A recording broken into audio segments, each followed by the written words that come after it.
Hello guys, mapagpalang araw sa ating lahat. So ang video ko guys ay maggagawa or magluluto ako guys ng chicken inasal, my own version with sauce. So ayan guys, kung bago pa lang kayo sa aking channel, huwag niyo sanang kalimutan mag-like, mag-subscribe at pakiclick na rin yung notification bell para updated kayo sa mga bago kong videos na ina-upload.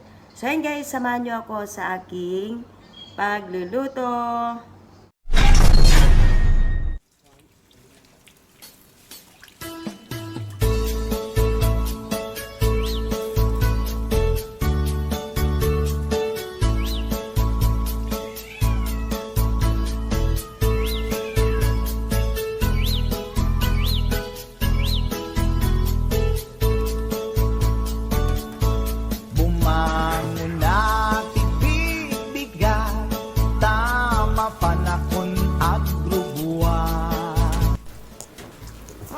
Kailangan natin linisan muna ang ating manok, syempre, diba? Nililinisan ko yan ng asin, guys, para mawala yung dulas-dulas niya at para malinis paigi yung ating manok. Ayan, at syempre, binubutas-butasan ko yan, guys, lalo na doon sa malaman na part para mas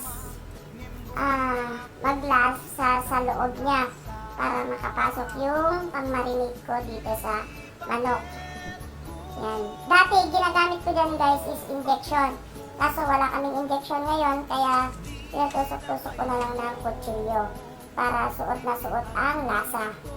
Yan. Awan pa'y agas,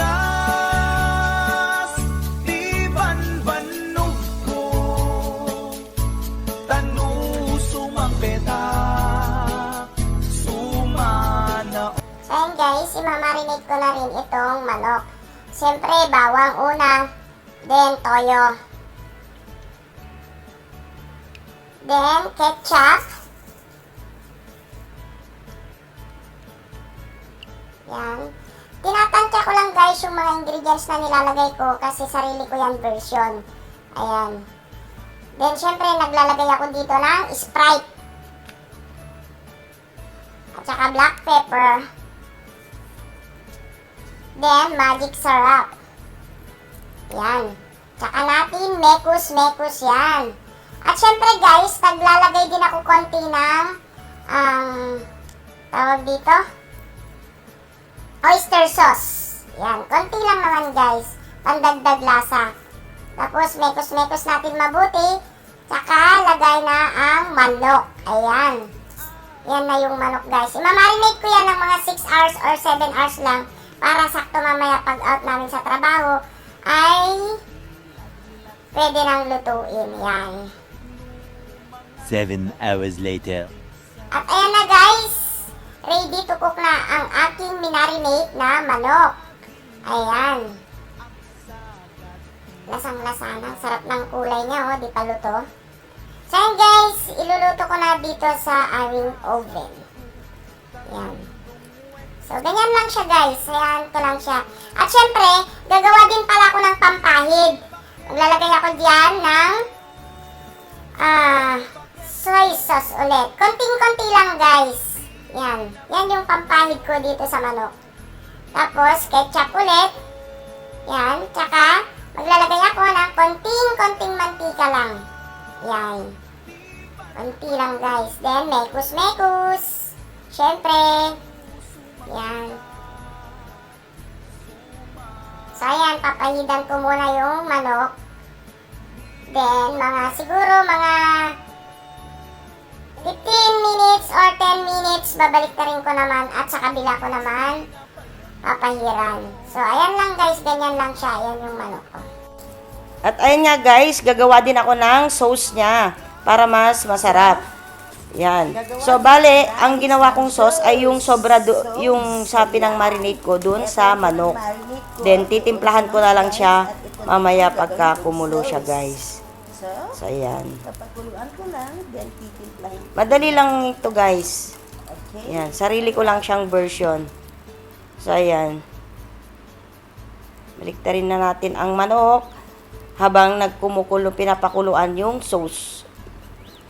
Then, syempre, pahid. Konti, yan. para mas lasang-lasa yung ating lechon manok.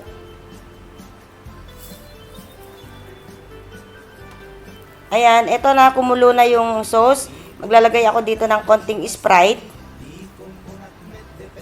Yan, at saka black pepper ulit. So, imekos-mekos lang. Ayan lang guys, hayaan lang kumulo hanggang lumapot siya.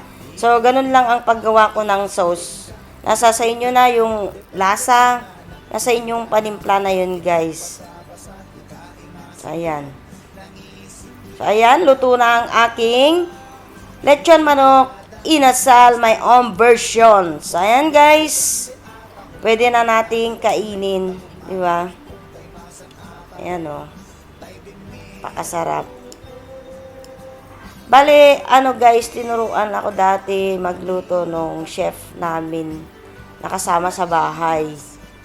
Sama namin sa bahay kasi puro mga chef ng mga hotel dito sa UAE, gano'n, tsaka mga restaurant. Sila yung nagturo sa akin paano maggawa ng ganito at paano magluto. Actually, hindi naman ako dati marunong magluto, guys. Sila lang yung nagturo sa akin. So, ayan na, kakain na, arat na guys, at taray kumain.